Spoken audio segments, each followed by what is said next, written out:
Cowboys up 43-17. They go on to win this one 43-20. That's 11 straight wins at Jerry's World. Their longest streak since the 91-92 season. And Cowboys fans surely hoping it'll look like the early 90s here later on this season. 40-23 is your final, as the Cowboys become the first team with a defensive touchdown, a block punt, a defensive safety in a game since 2017. Doing it in all phases, the boys come up big winners over the Rams.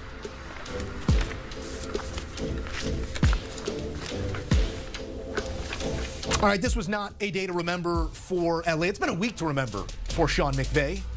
Now a new father, welcomed his son earlier in the week, but is heading home with a loss after this one, and one of the worst of his career, a 23-point misstep at the hands of Dallas.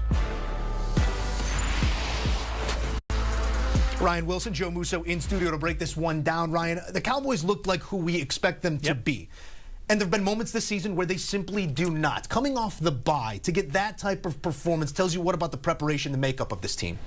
You have to feel pretty good about where they are, because we, in the green room, said repeatedly, oh, CeeDee Lamb is open again. CeeDee Lamb is open again. Dak Prescott, we've had concerns in the past about the turnovers. We haven't seen that. He's playing consistently. We know how good that defense is. Trevon Diggs goes down. Deron Bland steps up and actually outplays Trevon Diggs on some level. So you have to be happy about that on the back end if you're Dan Quinn. But I think the other sort of longer vision takeaway, Joe, is that, okay, the Eagles didn't play great today in Washington. Are the Dallas Cowboys poised to make a move in that division? And if not, they're going to be in the playoff hunt if they continue to play like this. But either way, whether they finish the top of the division or find their way into the wild card, they're going to be a team to be reckoned with if they play with this sort of consistency, because that's what you need to see. The games where there are 3 turnovers and you can't figure out what's going on, if you can minimize those efforts, see the efforts we saw today against a really good Rams team that was admittedly beaten up, you have to feel good about where you are, especially given the fact, as you know, they're coming out of the bye, they're wholly prepared, and they came out from start to finish and just dominated that football game. You're taking a look at the numbers on the board right now, 25-31, 304 for Dak Prescott. They don't talk about him enough, so let's talk about him a little bit here. A lot of questions about what the top-end talent of Dak Prescott can be. This was, again, much like we speak of the team who you expect Dak to be if this is going to be a championship football team. Tied Tony Romo on this day for the most 300-yard, 4-touchdown performances in Cowboys history. I'm not going to ask you if you could win with Dak Prescott, because we just saw another 40-point performance, but how can Dak Prescott stack positive on top of positive moving forward?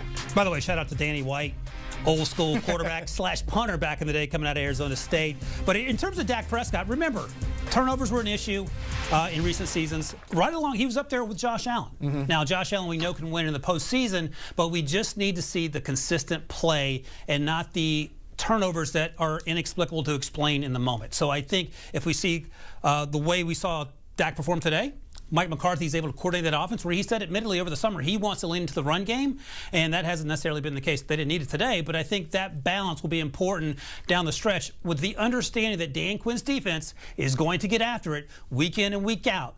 But don't ask Dak to do too much, and that's the same conversation we have about Josh Allen probably once every 3 weeks, it feels like. Maybe find 88 is a good strategy if you're Dak Prescott. Keep it simple. In this Dallas offense. Before we go, quick thought here on the Rams, just in a moment.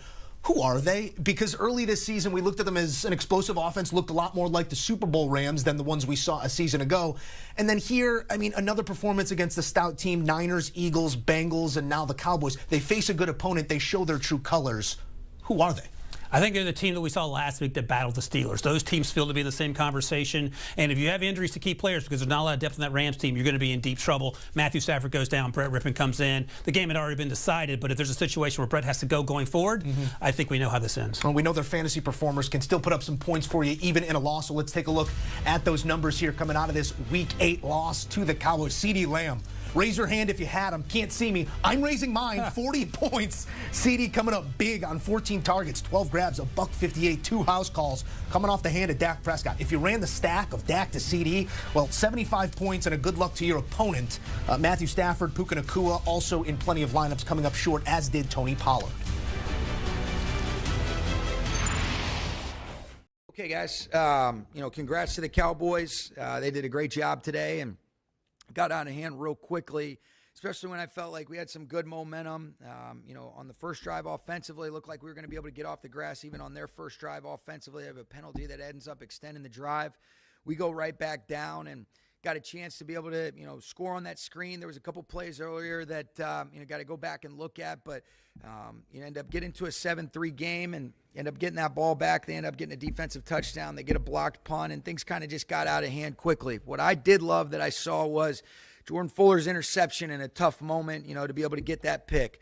I thought offensively, especially at the end of the second quarter, you go 16 plays to be able to score, miss on the 2-point conversion, and then they take our offense ends up taking the opening drive right down the field, converts on the 2-point conversion to cut it to a 2-score game, and you lose Matthew Stafford on the conversion. And with what he means to this football team and how many different things that we still kind of had in our back pocket that you end up losing when you lose him, was tough to overcome. But the guys kept battling. There's a lot of things that we can learn from, and this is what sports is about. How do we respond? And I don't have any more information on Matthew. I'm sure that's what you guys are going to ask about.